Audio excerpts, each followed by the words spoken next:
everybody, and welcome back to another episode of We Bought a Mic, a podcast about movies, television, and the fourth career arc series bracket.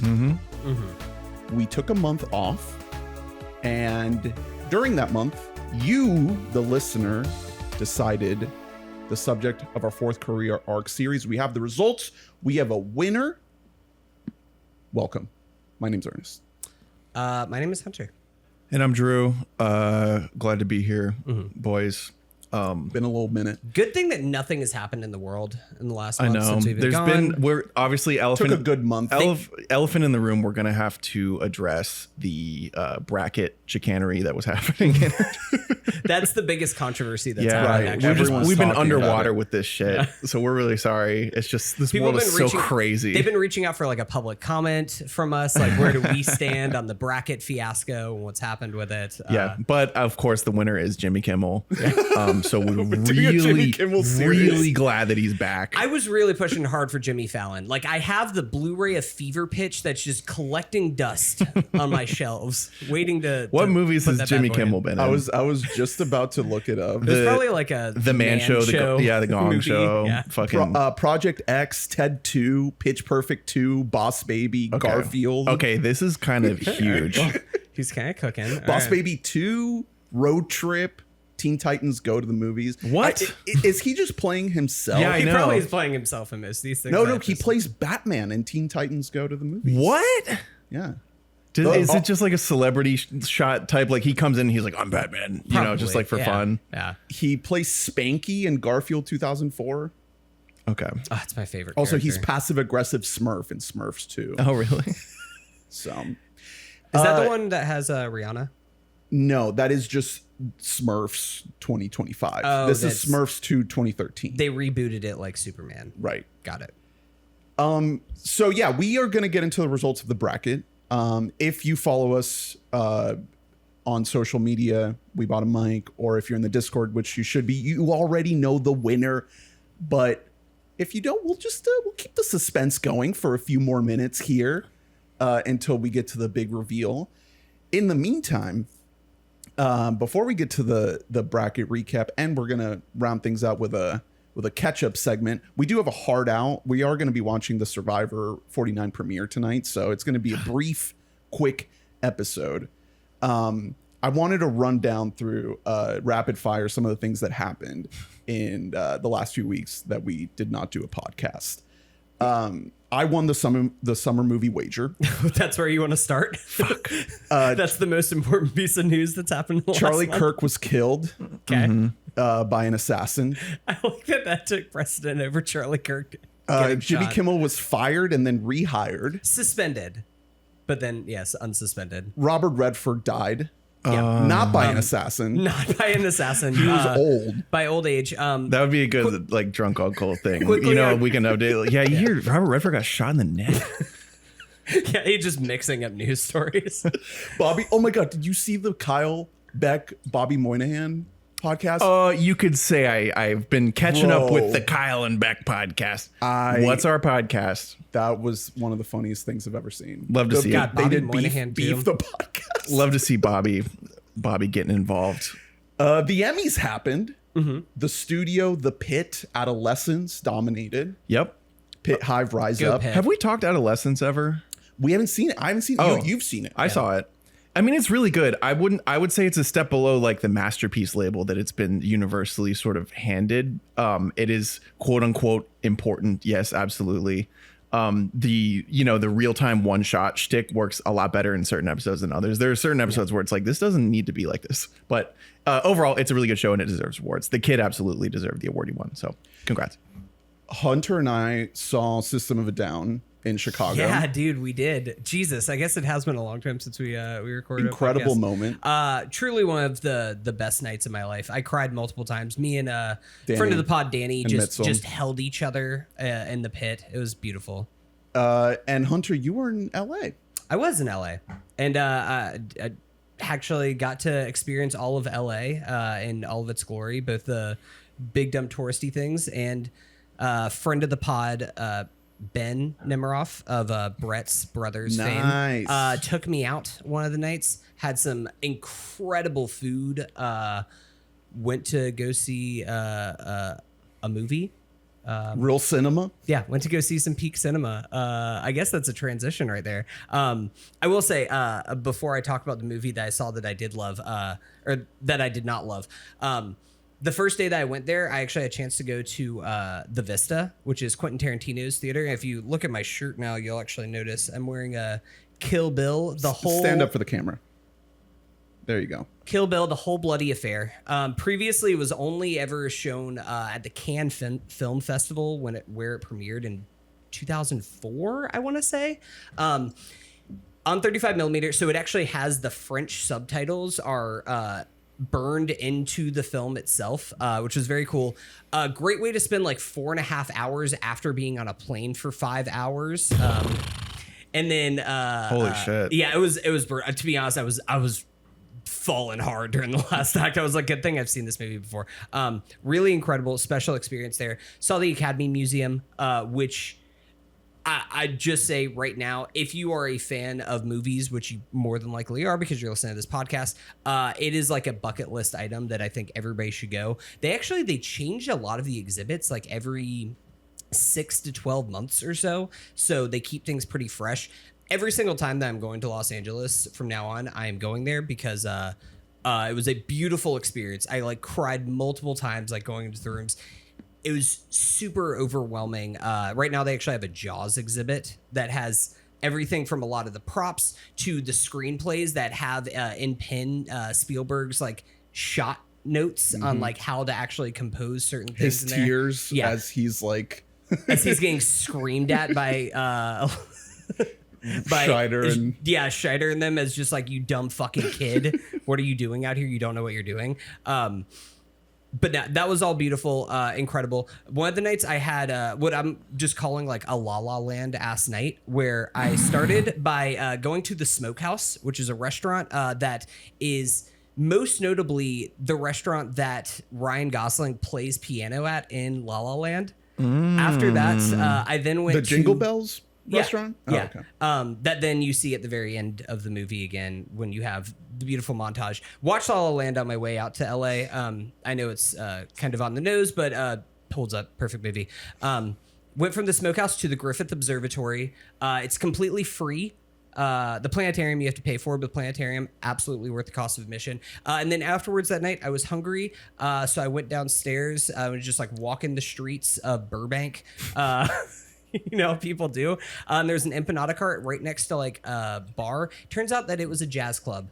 And actually it was a club that was featured in the movie Memento as the bar that they go into. And that's just the fun shit you can see in LA. Lovely. What a dream. Meanwhile, I went and I was in a fucking Uber pool with the Collateral guy. Yeah. God, that's so crazy. I turned around. I went home. You got white hair Tom Cruise in there. And unfortunately, I did not see La La Land or The Whole Bloody Affair in this theater, but I did see a movie in the Chinese theater with friend of the show, the Ben. legendary Chinese theater. It is the classic thing where people have the big movie premieres and the red carpet and everything right on Hollywood.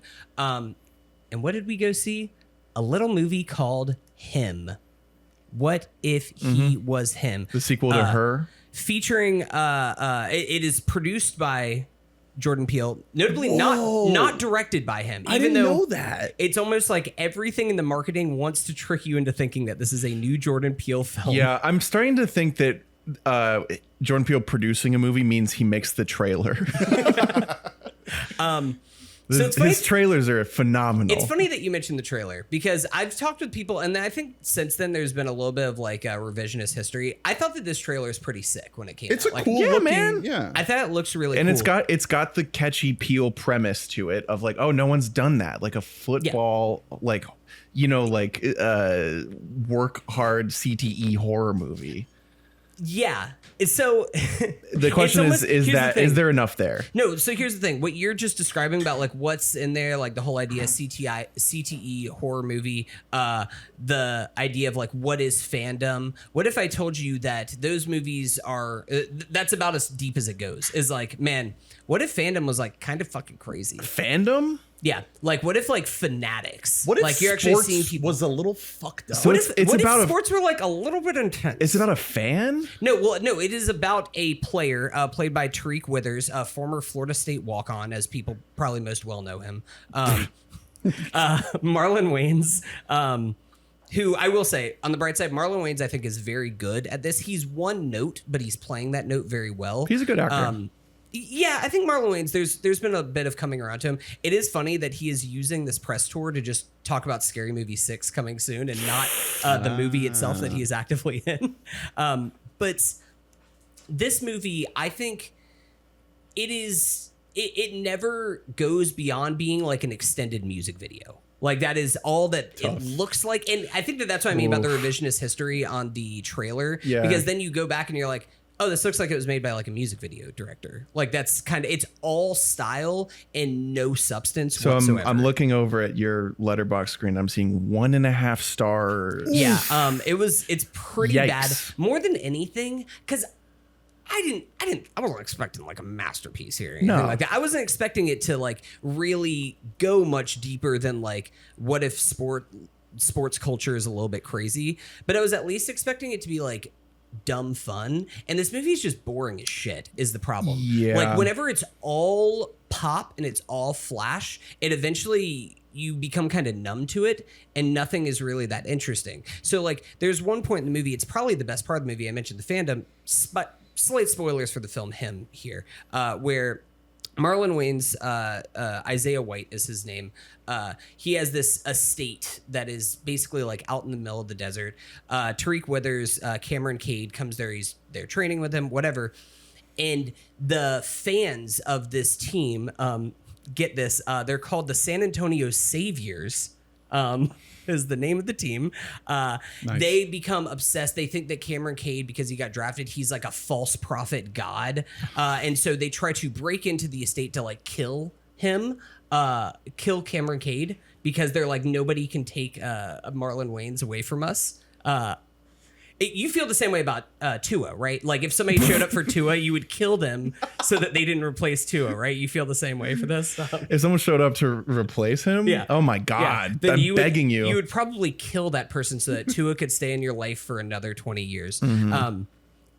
It's interesting, but it comes so late in the movie that like at that point you're kind of numb to the big, loud, neon everything of it. One thing that's very funny that I caught immediately is that Isaiah White, the Marlon Wayans character, has 8 championship rings. Notably one more than Tom Brady, to like communicate to everybody. Like he's actually the GOAT though, because he has one more. So ring culture still exists in the movie Him.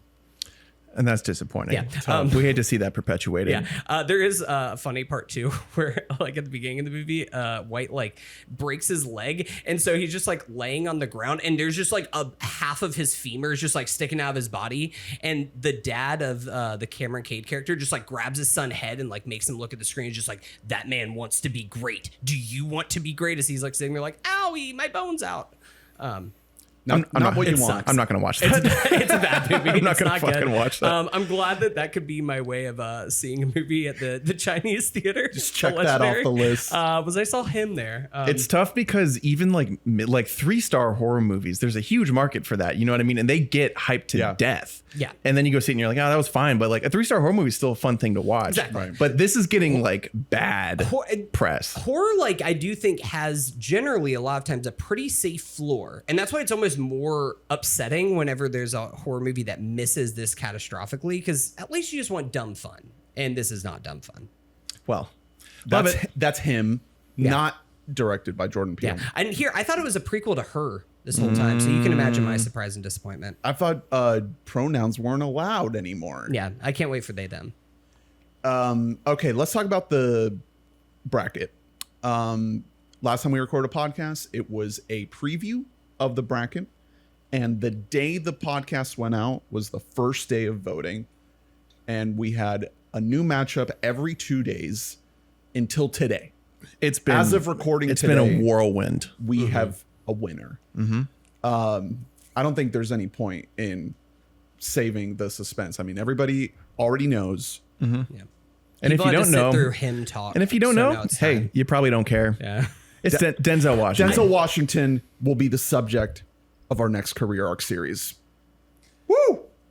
I'm happy with it. He was initially who I wanted, although I sort of came around to some other names on the list during the process because... Did you become a bulldog? The one thing we did discuss that, that makes things a little more difficult with Denzel is that he's never in like dog shit movies. And sometimes those are fun to talk about. I think there's a couple stinkers, but we're probably not going to cover a lot of them. Are they fun stinkers? Right. You know what I mean? Well, Probably a lot not. of them are late stage. Like We can do some late tuning stage. in on like a lot of like the prime. We're not ready to reveal the lineup yet. That'll be a separate episode. Yes. Give us a few weeks. We're in the middle of scheduling. If you want to be on the show, if you want to be part of the series, send us a DM, slide into our DMs, join the Discord, get in there, let your voice be known because slots are filling up. People are already fighting. Yeah. Not over the titles I thought they would, which is crazy. People are like, I need to be on the Bone Collector or I'll fucking kill myself. But let's backtrack. How did Denzel get to the end? He was the number 1 seed. Yeah.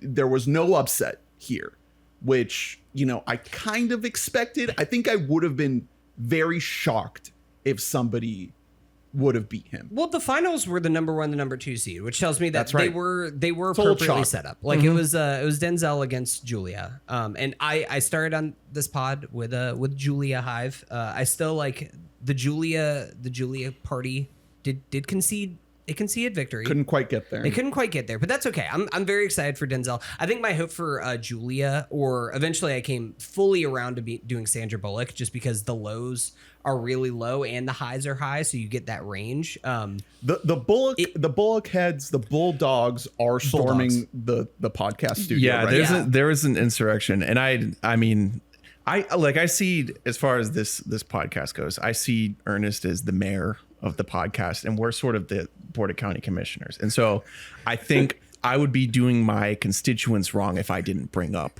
their concerns. Yeah. with what happened to. You think there was foul play? I think someone, I like genuinely don't know who, but I think someone, when it was Sandra Bullock versus Ernest's favorite pick, Sigourney Weaver, who again was a great contender. I think someone realized you could vote a bunch of times in that poll if you wanted to. And it seemed like a ton of votes for Sigourney came in like at the last second, because every time I checked leading up to it, Sandy was in the lead. A lot of these matchups were really close. That's true. I'm just bringing up that you just think like there might have been a little bit of ballot stuffing, and it's that the Discord was in absolute disarray. Yeah. It seemed like most of the people in there wanted her to win, like outright. My question is, would she have run into Denzel? That's what I was gonna say. I think that she would have lost to Denzel. Like pre-finals, or would it have been the finals? Sigourney lost to Denzel in the semis. Okay, so it would have been Sandy versus Denzel. That could have been an upset, but I do think ultimately I think so. Denzel had a lot of steam. Denzel like won pretty much every lineup by like every matchup by a solid percentage every time. Yeah, he didn't really have a lot of trouble. I think the only upset, if you want to call it that, was Meryl, right? Meryl lost in round one. Viola getting booted out, or booting out Meryl. Yeah. Mm-hmm. Then also Will not beating Julia. I mean, the seed there was really close, but I think a Will Smith loss in the semis, you could call that an upset as well. The Will Hive was asleep. They did not show up. He would have been a great series. Yeah. There are many of these. You know what I mean? That's why I like that this is what we're doing as a podcast. Let me address a couple things here. So, just to let folks in on some behind the curtain stuff, voting occurred on the website, on We Bought a Mic's website. Okay. Mm-hmm. I went ahead and upgraded the website to incorporate a plugin that allows a more kind of beefy poll feature. Yeah, beefy poll. Yeah, big beefy poll. And I believed that in doing so, we were going to be able to cap one vote per person by IP address. And we did that for the first few rounds. And then folks started messaging me saying like, hey, I'm trying to vote and it says I already voted and I haven't voted.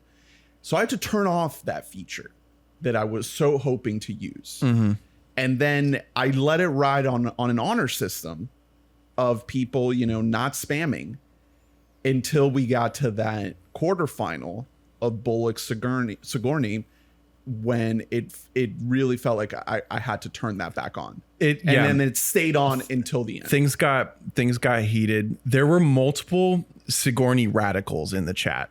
Yeah. And it did and I'm not responsible for the actions of my followers. No. I told them we were going to peacefully walk to the bracket poll.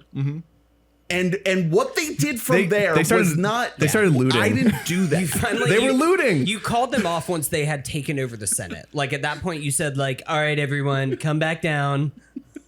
We have to go home. Come on, guys. I was about to call Chris Kyle to get on top of the Superdome to start taking him down. They were doing damage. I will say I love the energy for Sandra.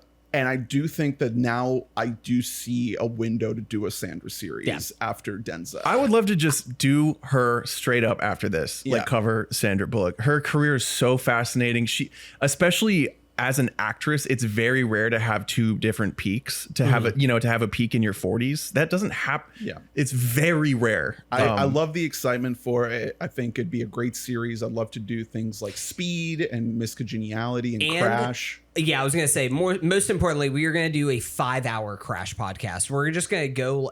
That might just be like a watch along and commentary, but also we can pause it and then just talk about the events that are happening on the screen as they're happening. You know what else we're covering, buddy? We're doing All About Steve. Yeah. Throw that in there too. Yeah. I mean, I will still, the don't let this be a stain on Sigourney Weaver. I still think that there's a path to a possible Sigourney series future. Here's the thing. You just want to figure out what are those gorillas doing in the mist. That's what I'm saying. And you're like, how do we, did they choose to go in the mist? Do we get them out of the mist? Are we in the mist with them? Yeah. That's what you want to find out. The problem with Sigourney and the reason that I chose Sandra over her is many of her largest parts in her most notable movies are absolutely not about her performance. Yeah. Well, you've seen Avatar 2. The Avatar, so now you know, like Avatar 2, that kind of rests a lot of ensemble stuff. Again, it's difficult to cover actresses because they usually don't, up until like the 90s, 2000s, we're not, typically allowed to lead movies. So it stinks.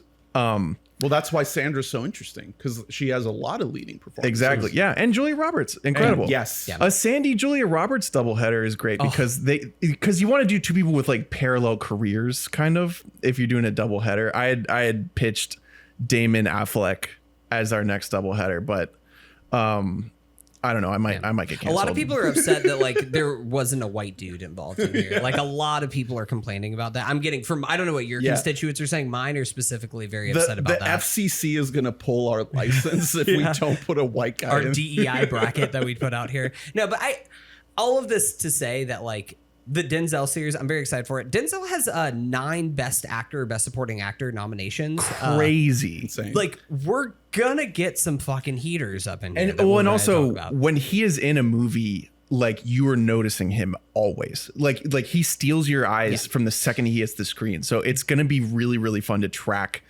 He had the magnetism from really early on because I remember, seeing like fucking Glory in history class, which is not a good movie, and being like, who the fuck is that guy? I think it's Denzel is going to be great. I mean, there's a reason why he's like one of the GOATs is because I think him and like Meryl both have the thing where they steal the scenes, but also know how to become a part of the tapestry of a movie in a way that like Tom Cruise doesn't. Tom Cruise is playing Tom Cruise and everything like that. Like he is like you have him there for a reason to do the thing, but Denzel is going to wear a lot of different hats in these movies. He does, but also he does have his signature way about him, which is like if Tom Cruise is like best as like a young gun who's too eager, to like get going, Denzel is best as someone who wants revenge. Mm-hmm. Like, you know what I mean? He's best as a guy like literally man on fire. Yeah. Like a man, like he's best when he is just like possessed by whatever goal it is that he has. And he just, no one's ever been better at that. Like, he's so good. We're not going to be able to cover every single film. I think he has probably 50 something credits. So we're going to try to narrow it down to about 23, I think, is the current target that we're trying to hit. A little bit less than Robin. I think Robin went beyond that. So we're going to try to keep it, below 25. I think Robin was 26, if I remember correctly. And so was Tom and Tom, but that's, you're splitting that between two. So you're only getting about 13 each. So this is going to be our biggest series in a while for one actor. Nick Cage was only 16. So if post Denzel we end up doing Sandra or Sigourney, I think it'd be good to kind of go more in that Nick Cage realm of number of episodes in the dozen God, count. look at Ernest already trying to limit how much he has to talk about women. God, just once again, can't fucking Double stop stack with this them. guy. Dude, I just said Tom and Tom each got 13. That's what I'm saying. Like, Denzel it's gonna be a long one, but it's a little totemic for Denzel. You but sent us a long list, and I was like, yeah, it's kind of hard to figure out where you're gonna make the cuts on here. Like, you're cutting out parts of the Denzel story if you cut too much. You gotta start. We're probably gonna start with Glory, because it kind of just makes sense to include as much of the 90s run as possible. So you kind of have to cut out a lot of the early 80s Cry Freedom and just 80s in general stuff. Basically the whole 80s. His come up we'll just have to cover all in one. And then the end might be Fences is sort of what we're feeling. And then everything beyond Fences we probably won't do. But you guys have both been talking about like so much how you have like 3 hours of thoughts on Gladiator 2. So like if you guys want, like I can just leave and you guys can do that. I'd love to cover Gladiator 2. I watched that fucking piece of shit and I haven't even gotten a chance to justify it by speaking about it. Horrible. Not Denzel's fault. Horrible. He's good in it. He's never bad. Yeah. Horrible. I don't want to end the series on that. That would be the last one. Yeah. Fences is a good movie. That's fair. It would be a disservice to the series. That's why you did have Roman J. Israel Esquire on there, and I was like, well, then we're ending the movie on Roman J. Israel Esquire. Like, I don't know if I want to do that either. We'll wait until we cover Fred Hetchinger, his career arc, and that's when we'll do Gladiator 2. Cool.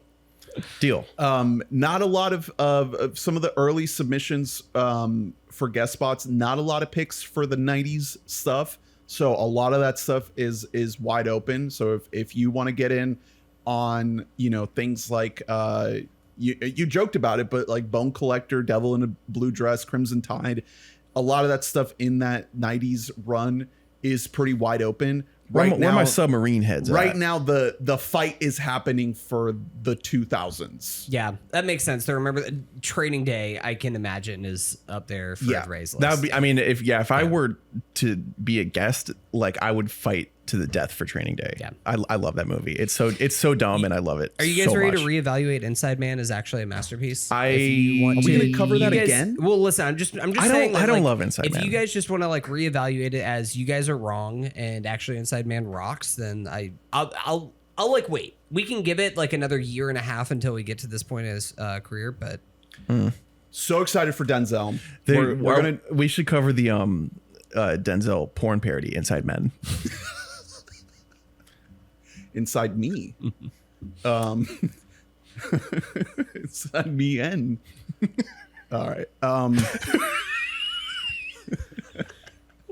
It's just the same. So I checked out Avatar. Do you want to move to catch up? We're on a time crunch. This is your free pass to move on from whatever you were about to say. I was gonna move on. I was gonna say we love Denzel. We're gonna have a great time covering him. We're gonna do a full announcement episode where we reveal every exact title that is gonna be on the list. So stick around for that. Okay. Probably won't be for another couple weeks because we are on the eve of one battle after another. So that is gonna take up the next. The next chunk of time here. Unless it sucks. It might be S. It What might if it's suck. S? We're going to see it tomorrow night. So I ready. I told you guys, but I had a dream. I think Monday night it was. Like I hit the snooze alarm, went back to sleep, and you always have the worst dreams when that happens. Yeah. And I had a dream that I saw one battle after another, and I was underwhelmed by it. And I was, we were talking about, I think like podding possibly, and I was trying really hard to like act like I liked it because I was so scared you guys would like be disappointed in me, and you guys could tell I didn't like it, and you thought I was so stupid. You thought I was a piece of shit. Like you were just giving me like the Zoomer stare. You know what I mean? That's a horrible dream. Yeah, it was like the worst dream I've ever had. Well, it might happen. I don't know. So just like make You sure better that you have, fucking like here's it. the thing. Just make sure that you don't even necessarily like. Just keep in mind. Just have the right opinion. Okay. That's all. Okay. Just make sure that you're right. You didn't like it because Leo wasn't with the right aged woman. Yeah. In the dream, I didn't You wish like that it. he was dating the daughter. I didn't like it in the dream because it had like Inspector Gadget level like sci-fi elements in it, and it looked so stupid. And I felt like I was crazy because I was pointing this out to you guys, and you guys were like, "What's wrong with It's you?" like Thomas the Tank Engine is like a supporting Like character. there was like a floating sort of sidekick, kind of like in Flubber, but it had like arms. You think Leo's gonna have like extendo arms that he's just getting around town with, like fighting Sean Penn with? I hope not. PTA's first attempt at a sci-fi movie, and he hand drew the effects himself. It's like a scribble, and everyone's like, "Oh my god, it's He's art." a genius. Okay. So, like I said, hard out. So we have a whole bunch of stuff that we've been watching, and we don't have time to cover all of it. But I figured, we could kind of spill the ketchup everywhere and see what we can grab. So, Drew, you threw out a couple things. You threw out Andor and Avatar. So, what do you have to say about either of these? I've been trying to change. I've been trying to like look inward. I want to be a realm guy. You've been Wow. anti-realms Yeah. for a while. And for some reason, I think For basically the whole time we've been doing this podcast. my whole honestly. life since I was a boy. Yeah. But I think for some reason, to me, space realms are more approachable, and so I've gone that route. Watched both Avatar movies. I had been obviously there's been no way to like avoid the discourse about these movies, particularly like the Reddit style, like it's just freaking Pocahontas but on a new planet, Which it is. yeah, it is. It's really enjoying these movies boils down to the idea of, okay, if a story is maybe reductive, or in the second one's case, maybe really convoluted and insane, and like there's too much going on, how good do the visuals have to be for you to be willing to overlook that? Because it's not like a linear scale of how good the visuals are. The first one for 2009, it is orders of exponential magnitude better than anything else that had ever existed before it. And watching it, that's all you can think. You're like, how did this come out? This looks like it would come out now. And you'd be like, oh, it looks like pretty good. Yeah. The second one, nothing has come out since that looks anything even close to that. And it really is just a matter of like appreciating the craft, like, because you genuinely can spend hours. Every creature is designed very logically and very meticulously. James Cameron, underrated creature guy. Yeah. Like you know what I mean? Like they all make sense. There's so much inspiration from aquatic life, even in the first one before we get underwater, the way that things move and are designed in that, There's a flow in Pandora. a Yeah. flowiness. Yeah. It's just beautiful. And it's a cool, it's cool how hard he's going for his message. Yeah. Yeah. Also, Piacon is my friend, Yeah. and I love him. I do love Piacon. I hate Sam Worthington. He's not a good actor. He's bad at it. Have you heard the whole rumors that like they're gonna kill him in 3? I love it. That's like a rumor. Or there might be a flash forward and Sam Worthington like already is dead. In which case you don't even have to see him at all. Here's my defense. I think it makes sense for the main character of a story like this to be just like a stock dumb dude. That's fair. So yeah, that's a good point, because especially in the first one, he's playing like a fucking idiot. Like, he's a moron soldier. Yeah. Can I tell you like why I think that it works too? There's somebody, I'm not going to name who it is, but there's somebody that is in my family who actively loves Jake Sully. Like as like a guy, and I wouldn't call them the smartest member of my family. We all love Jake Sully. And that's why is because I think it's supposed to be like people on both sides of the aisle, dumb guys can just look at it and be like, "Hey, reminds me of me." Like in 2, whenever he sees, and now he likes the environment. yeah, Okay, and I the guess second I do one too. where he like sees his kids and he's just like, "How did the other guy look?"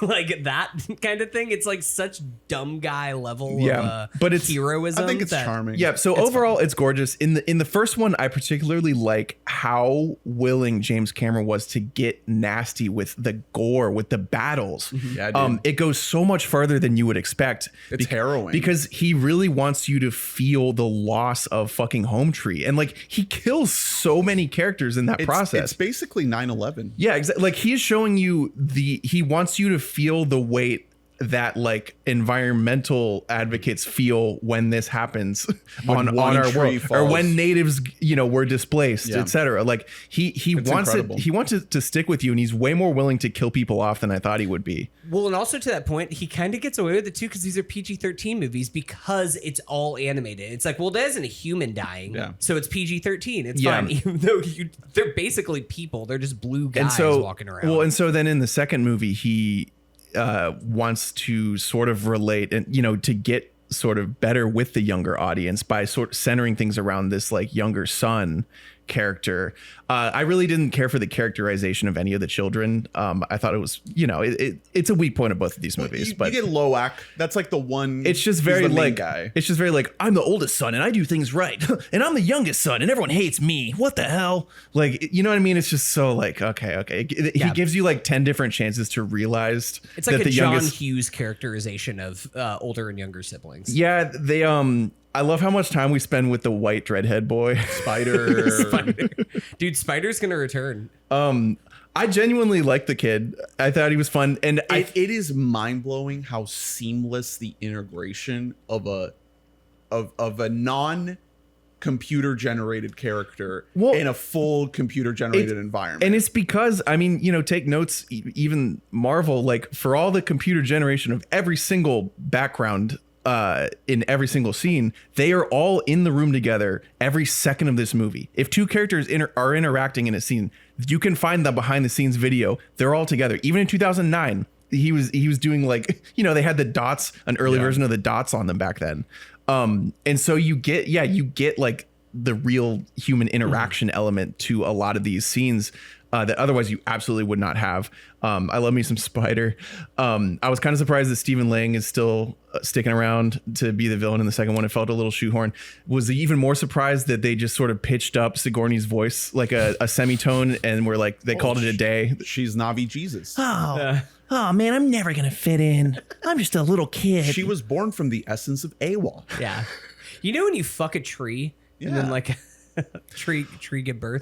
That said, everything underwater is just like stupid looking. It's so crazy. It really is like the first movie since like Finding Nemo, where it's just like, oh, you just gotta change the game. Like we will never see water scenes in a movie the same way ever again now. Yeah. So if you want to be cynical about these movies, I would say it's all about where you direct your attention toward, because you can find endless visual fixations. You know what I mean? The amount of innovation, the amount of thought that's put into every frame.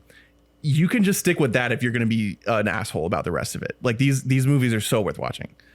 Big fan. Andor?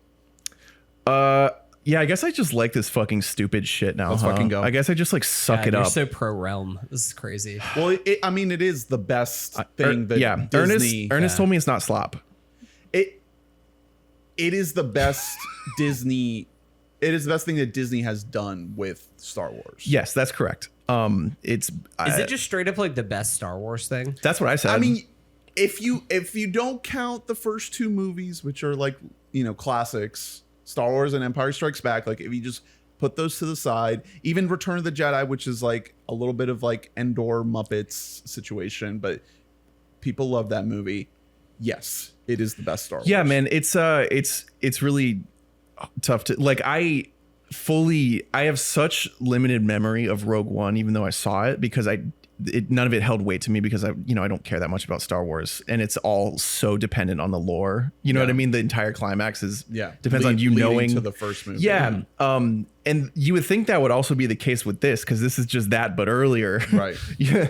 But it really didn't get in the way. The only upsetting part is that the show just ends and it expects you to know that Rogue One is about to happen. The second season, that last episode I think is not the best. It's weak. It's just like all right, let's put all the pieces together. So then now Rogue One starts. And it's like next up on Disney Plus, just autoplay Rogue One right. Yeah, so that was frustrating. My girlfriend was really frustrated by that because she hasn't even seen Rogue One. She was like, "It's over? Yeah, what do you mean?" So Rogue now we have to One go is like the finale. Yeah, so now we have to Andor. watch a couple of these guys, but from 10 years ago, acting like they're from now. You know what I mean? Like, and CGI Peter Cushing. Yeah, so that's frustrating. Generally though, it's just like Gilroy, he's getting his dick out. Like he's slaying the show. It is so patient. It's so thoughtfully crafted.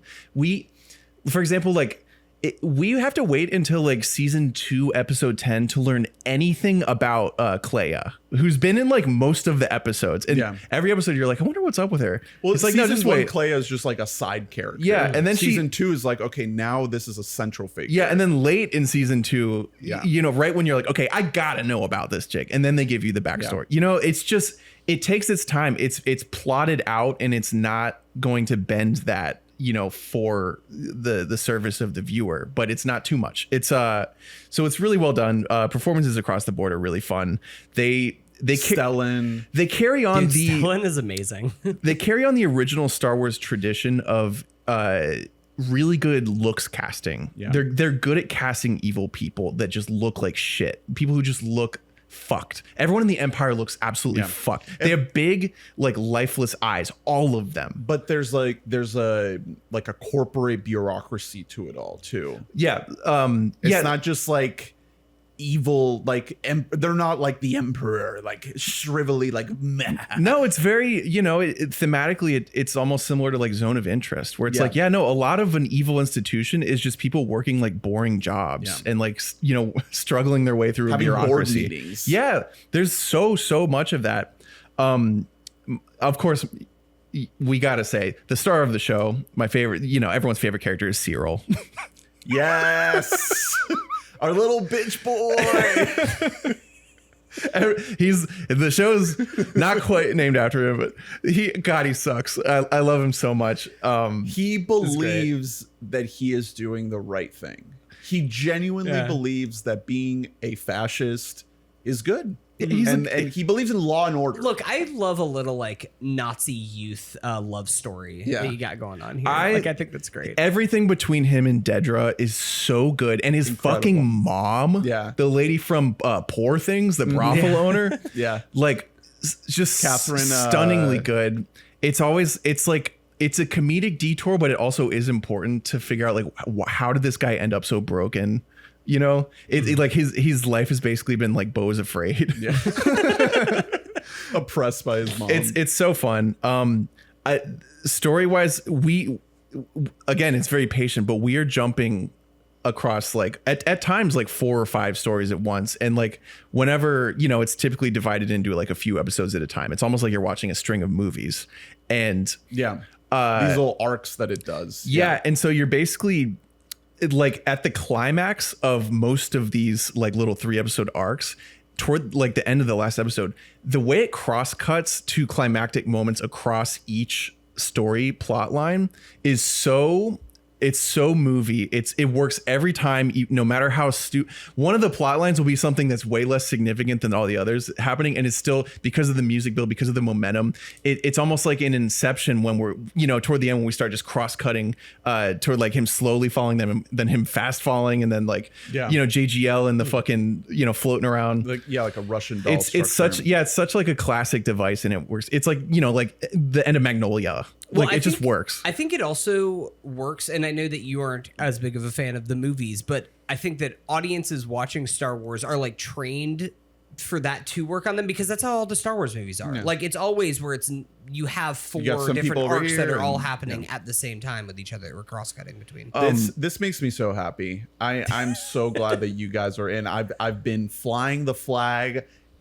It's And great. For a while, I didn't know if you were ever going to jump on this, but No, both of you did. It's an incredible show. I think season 1 is better than season 2 in my mind. I kind of agree, but also the story of the French resistance planet in 2, Gore. Is it not German? They're Gorman. Yeah, but they're speaking like a made up French sounding. It's meant to be language. it's meant to be that like It's Central Europe. It's basically like French occupied, like Nazi occupied France. Yeah, exactly. 100%. That is the best arc in the entire series. The prison.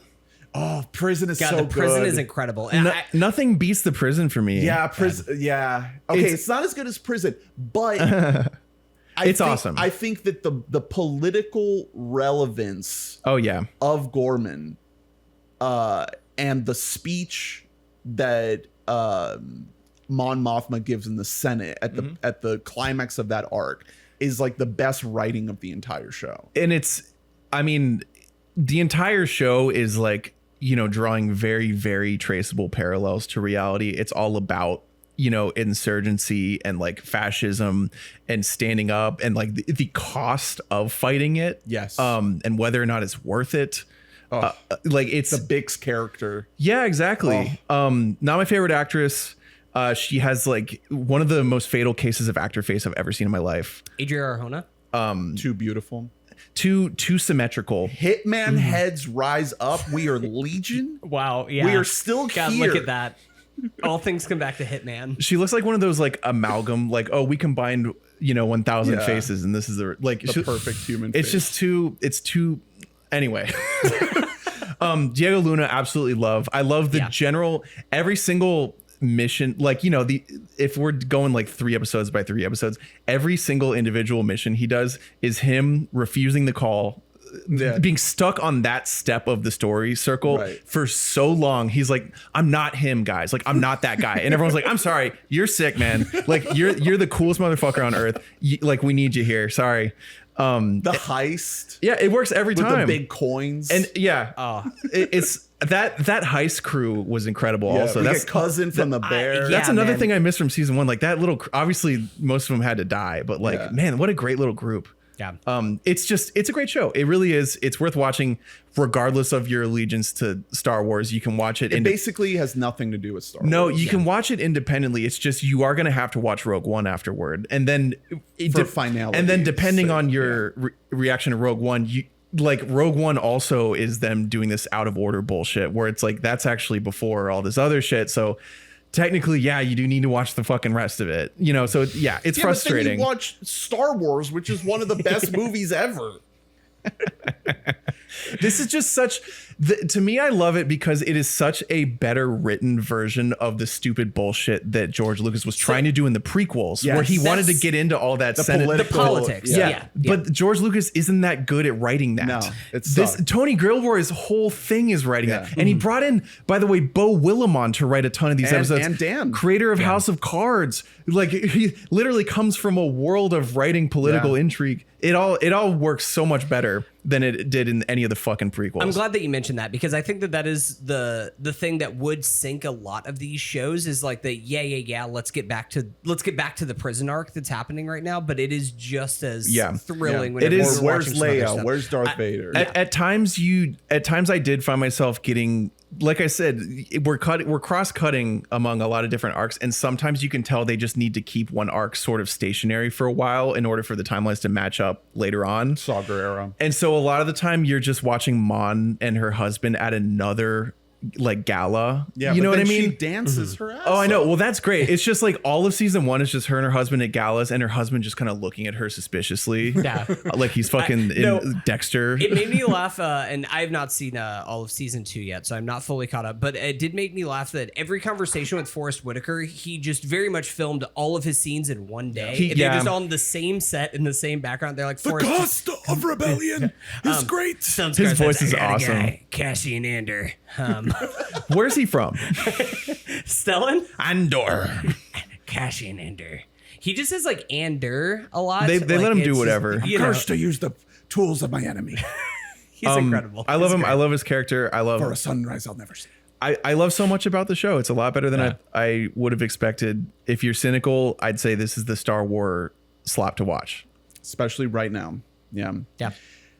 Cool. Very happy to hear that. All right. I have to hit a new movie that is out in theaters right now.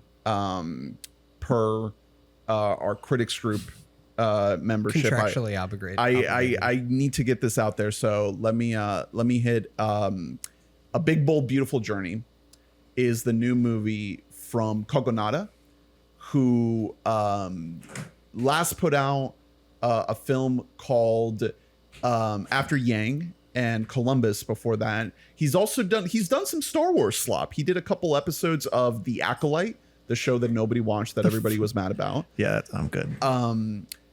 And this movie stars Colin Farrell and Margot Robbie in her first role since Barbie. This is her first movie since Barbie. I think she had a kid. This movie has been getting dragged. A lot of people hate it. It's kind of just flopped at the box office. And I'm here to say that I didn't mind it. I didn't love it, but I thought it was sweet. I thought it was a nice little romance between Colin Farrell and Margot Robbie, and it kind of harkens back to a type of movie that we used to get that felt very, very earnest, very sincere, very sentimental, very, kind of sweet and sensitive.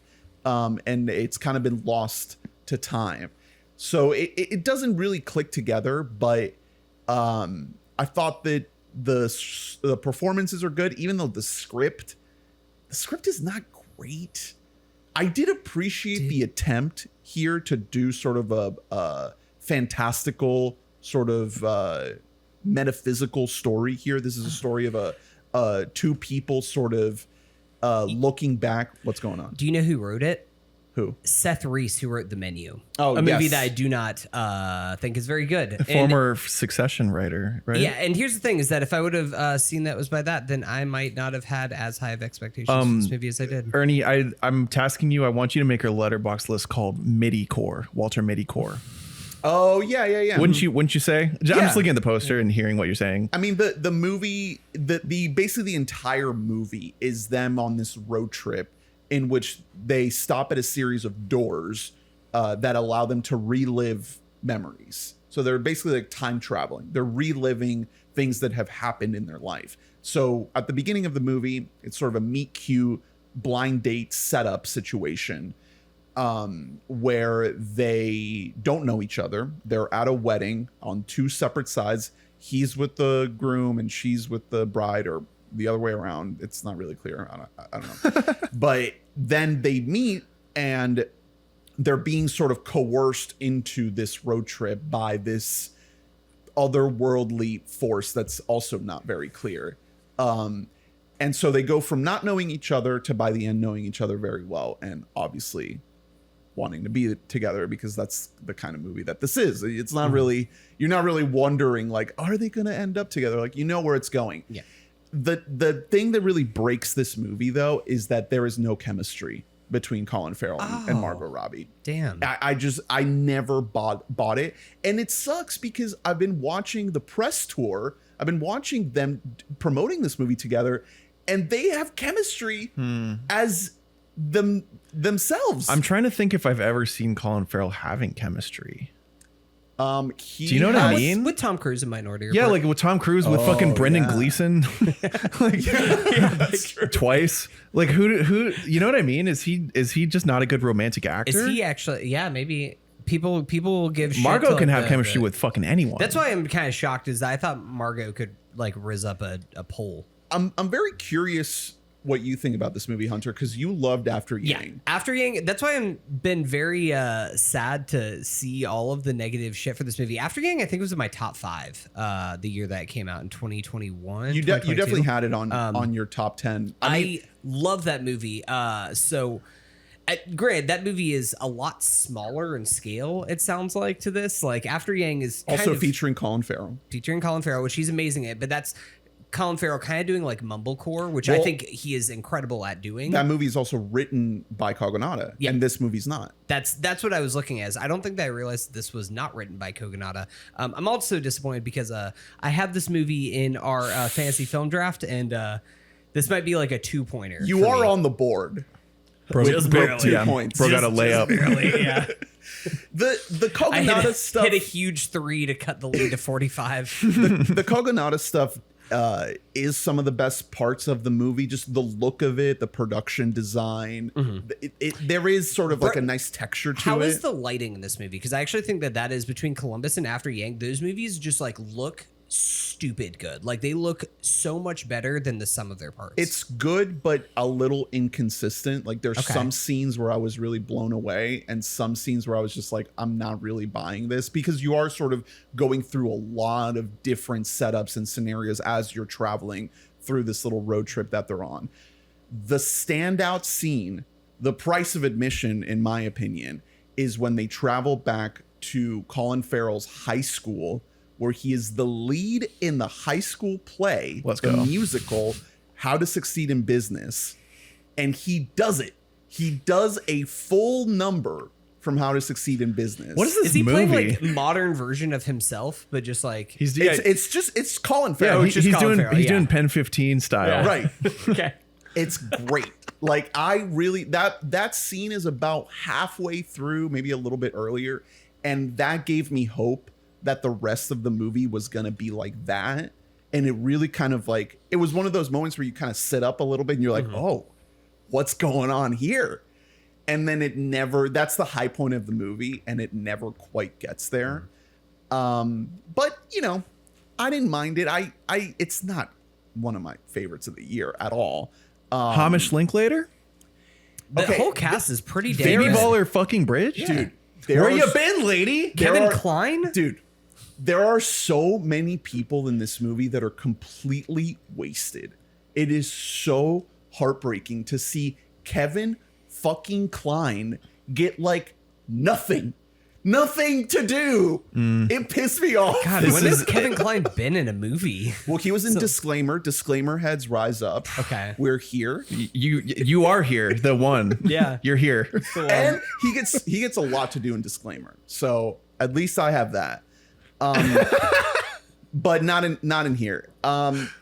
I wouldn't say this is a good movie. I wouldn't say this is a great movie. I think if you want something that feels believable, where the dialogue feels natural and not weird and disjointed, you're not gonna like this But movie. what if the thing is, you like things that are fantastical and you're still not that into it. So Yeah, but I'd still give it like maybe I'm between like a 2.5 or a 3 out of 5. that's not good at all. Yeah, But that's pretty better. mids. That's better than like a 2 or a 1. It's like right now on Letterboxd is at 2.9 stars.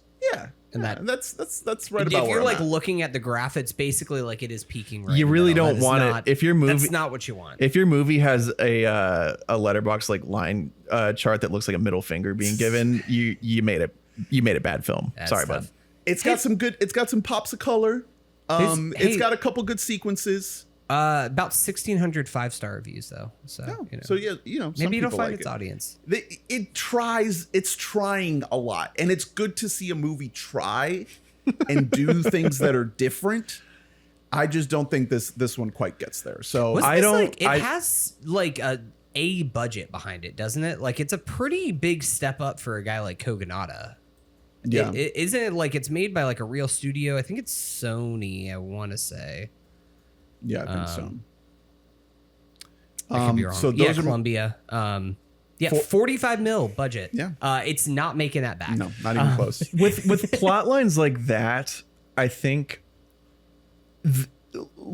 I think the reason that Charlie Kaufman is so good at plot lines exactly like this is because he brings in so much cynicism. Yeah. You know what A I mean? deep sadness. That the fantastical element is balanced. Right.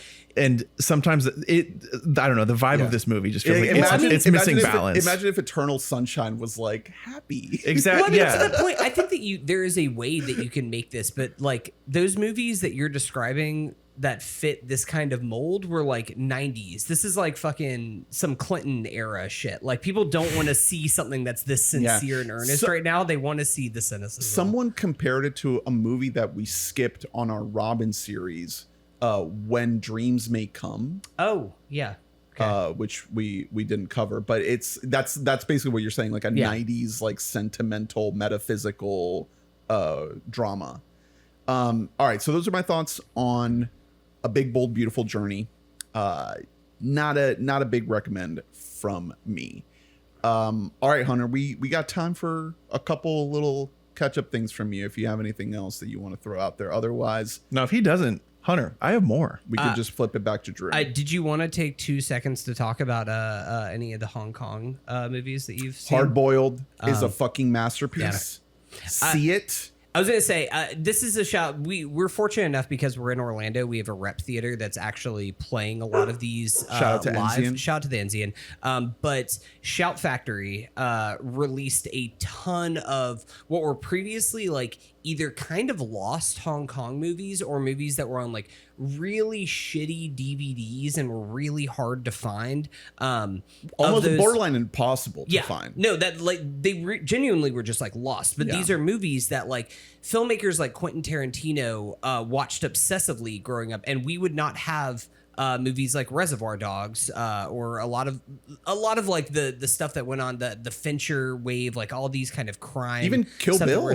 Kill Bill would not exist without a ton of these movies. So you saw Hard Boiled, I saw City on Fire, both of them actually starring the same actor, Chow Yun-fat.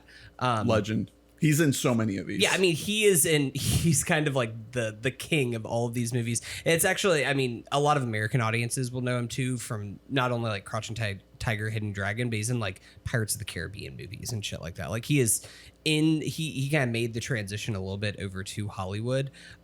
He's incredible. I have not seen Hard Boiled before. That is like very high on my my watch list to see because they're showing it. There's a couple more showings for it. We gotta go. Yeah. No, it's like an instant 5-star all-time favorite for me. Yeah, I'm absolutely down. I really want to actually go through and on Shout Factory, you can buy these. They sell some individual. They also sell box sets of a lot of them. So like you could just buy the entire collection of like A Better Tomorrow, just like right there on beautiful, gorgeous 4K restorations. City on Fire, which is kind of like a undercover cop. Whenever you're undercover, do you really belong to the cops? Do you really belong to the criminals? Like kind of one of those types of stories. Like movies like Miami. It's kind of like this is 1987. Like somebody watched like Miami Vice and then they were like, I'm going to make a whole series of movies that are basically like this kind of have this aesthetic, this neon midnight. You're walking around through like the dirty streets kind of vibe. And it's amazing. It's fucking incredible. So I recommend. check him out. Drew, what are your other things? Do you have anything that was in this century? Yeah. Oh, okay. I'm not gonna. You haven't caught up on like a lot of like 80s Hong Kong cinema. Do you want to talk about Mickey 17? I forgot about that. Man, what a. You can say no. You are allowed. Well, so did you guys do an episode about it? It was a shorty. What on earth is going on in that fucking movie? Hey man, it's capitalism and Ernest, have You you gotta duality of learn man. when to fucking cut Ernie, have you bong. softened on it more because you were like, I feel like you had the blinders on a little bit that you're like bong can't miss. I liked it. I like it appreciate when a the lot two of it. Mickeys want to bang. That I do movie is like that. that movie's a fucking mess. I like when it becomes cut core. That's what I'm that here rock. for. There's Yeah. plenty of really, really fun stuff going on, and it's singular. It's it has a vision. It's very interesting.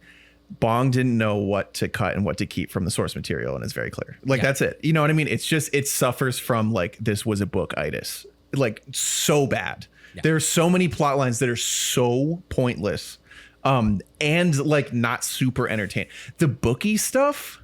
Why is that in there? There's Stephen Yoon, who we love, who's awesome. Again, great cast. Everything's great, but there's this whole subplot line about like a bookie who's like trying to reach them on this planet. 100% cut it out. Doesn't matter at all. Like there's so much of that. There are also so many flashbacks. Like the way that this world is built out is via flashback sequences. You're probably wondering how I got here. Yeah, It literally like does that voiceover. That's what his voice sounds like. I don't see why that's a problem. He sounds Bobby like, Patty loves to make a choice with a voice. I linked it, but there's a specific part of a specific Kyle video that he sounds like where it's Bruce Chandling but doing voices, and there's one part where it's like, one day Gina Duck is gonna see me for the cool duck that I am. It's so much voice. He's just doing like the most of a voice that he could do. And that's, and we love it. Yeah, that's fine. I love the creature design of those little fuckers. Yeah. I love the entire cast. I love seeing everyone make a meal of everything. The story is nonsensically convoluted. Who would you submit for the WBAM? Well, I guess this is more on my camp on my thoughts of the movie, but worst performance in a good movie. No, absolutely no. We have to do the opposite. Best performance in a bad movie, we could get to any. I mean, it's because I would put Ruffalo in I don't worst know performance in a good movie. Because at a certain point, it's like so you think he's bad? I kind of like because I think Ruffalo. I enjoyed him. I think he's matching what Bong wants. Yeah. Bong wants this movie to be like really silly and dumb, and I think that's a mistake. Like I think that this movie could be. It can still keep plenty of the silliness without going so nuts. So, like it gets too stupid at a certain point to like where I felt like it had lost me, and I wasn't expecting that because I was the so last on board. Chunk is tough. It's so Yeah. absurd. It's pretty Watching bad. those little fuckers run in a circle for like a half hour. They're trying to send a message. It is so stupid. Yeah, It's so dumb. whenever I was at the Academy Museum last week, they actually have a Bong Joon-ho exhibit up right now. Is Okja there? They actually Okja is there. They have all the Mickeys. We need Yeah, to they get have her all out. the We need Mickeys. to get Okja out of the Okja is Academy. behind bars. They're Okja milking looks Okja. famished. They have her attached to like the udder machine. But in there, one of the things, a very cool little exhibit that they have up there, they like have a lot of like all of the drawings of the Parasite house that are like perfectly thought out. And one of the things is very clear whenever you're going through this is that Bong in any film that he's working on is obsessed with process. And so it makes sense that whenever he's adapting, I think it's a graphic novel is what Mickey 17 is. Yeah, like, Mickey 7. that he would become obsessed with like not only the geography, but all of the creatures and like how they all work with each other. And because of that, like, you need some kind of guardrails, and this is a problem that a lot of, I would say, his English works run into. Okja mentioned Snowpiercer is a movie that I have a lot of time for, but even that is just like, it's a little bit too obsessed with the process to the point of like, this is, I don't know if you guys get the metaphor, but we're going forward. And it's Like, so the world building, there are all these flashback sequences. I don't actually care that much about like I felt like I understood enough by what we were just getting in the present tense. And then we just keep going back, and it's like, why on earth? Structurally it's so insane. I don't know why he did the like freeze frame. Why are you wondering how, you're probably wondering how I got here in the beginning. Like It felt like the movie got noted by the studio. Yeah, like a lot. it felt just like the whole voiceover felt like added exactly. It feels just edited to hell and back. And that a lot of that, like you're saying, Hunter, it might just be that Bong wanted all this stuff to be communicated. Like he was like, no, I don't want to lose this background info about the world. And so but to make it into a tidy movie, you have to lose some stuff, or else you're just shoehorning in needless information. What's crazy is that like there's subtext in all of his Korean films. I don't know why it's just in the American voiceover films that he feels like there can't be subtext. I think he thinks we're fucking dumb. stupid. Yeah, I honestly But we think are. like here's the thing is that he's probably right about that, but I think like I'm sure Okja, hit like a kid could watch Okja, and because he makes it so easy, they'd get it. they'd be like, Jake Gyllenhaal's like got a lot going on. A kid would turn this off. Why does Mark Ruffalo talk like this the whole movie? Everything he says is like this the whole time. It's just so, like I'm saying, because Bong has the most clout. You know what I mean? he could tell Ruffalo to tone it down if he wanted to. I think he wanted it to be like that, but the result is like you're like it's just whiplash. Every single scene you're like, is this like a slapstick comedy? What did you think of the scene when Mickey has like that full breakdown seizure at the dinner party? It's a mess up until the point that he has I think it's a mess. That's my favorite scene in the movie. I just think that tonally, especially up until once he starts having the seizure, I guess it's fine. It sort of reminds me of like old movies in the way that it feels like it's moving from beat to beat in a very structured way, where it's like, I don't know, where it's like, okay, he's done this. Now he's on the ground. Now we reveal that the gun's here. Now he pulls the gun. Now he's going to kill him. Obviously he's not going to, I don't know. It moves so linearly, even though it shouldn't, because it's chaos. I hate the way that they treated the female character in that scene, the way she's talking. Like, it's so reductive. Oh, yeah. That's such a throwaway character. You think that that's going to be like a more. Why is she in love with him? Yeah. Get rid of that. Cut it out. That doesn't make sense. Well, they're trying to make it so it's like this spaceship has to find like mates. Like everyone has to find like mates with each other. And again, the way we, I don't know. I didn't feel any weight to any of these characters' relationships because the way that we're supposed to be given that weight is through these stupid flashbacks. You know what I mean? Instead of just either living in the moment or starting further back and just working our way forward. Like the way that it reveals to us that like those two love each other, it's done in like a montage way that would typically only be done if her character were dead already.